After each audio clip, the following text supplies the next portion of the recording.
Top quality और consistent performance के लिए सिर्फ सिल्वर पंप नाम याद रखना। ટેકનિકલ રિસર્ચ કૌભાંડના મામલે હવે એક્સક્લુઝિવ માહિતી સામે આવી રહી છે। પત્ર લખીને વીએસ હોસ્પિટલના પ્રશાસન સામે આક્ષેપ કરવામાં આવ્યા છે। સમગ્ર મામલે સસ્પેન્ડ કરાયેલા ડોક્ટરોએ મોટો ખુલાસો કર્યો કે નાણાકીય વ્યવહારો સુપ્રિન્ટેન્ડન્ટની મંજૂરીથી જ કરવામાં આવ્યો હોવાનો તેમનો દાવો છે।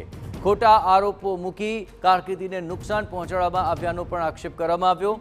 અહીં એથિક્સ કમિટીની પરવાનગી લીધા બાદ જ ટ્રાયલ કરાયાનો દાવો કરવામાં આવ્યો છે। સસ્પેન્ડ થયેલા તબીબોએ તપાસ કમિટીના અહેવાલની નકલ માંગી હતી। તપાસ કમિટીએ કરેલી તપાસ અંગે માહિતી માંગવામાં આવી। સસ્પેન્ડ કરતા પહેલા અમને સાંભળવામાં આવ્યા નથી તેવો પણ તેમણે આરોપ લગાવ્યો।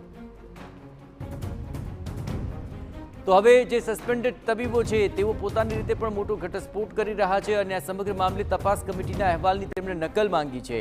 એટલું જ નહીં, આ સમગ્ર મામલે તેમણે માંગ કરી છે કે તપાસ કમિટીએ કરેલી તપાસ અંગે તેમને માહિતી આપવામાં આવે અને સસ્પેન્ડ કરતા પહેલા તેમને સાંભળવા જોઈતા હતા પરંતુ તેમને કોઈ જ વાત સાંભળવામાં નથી આવી તેવો આક્ષેપ પણ લગાવ્યો છે।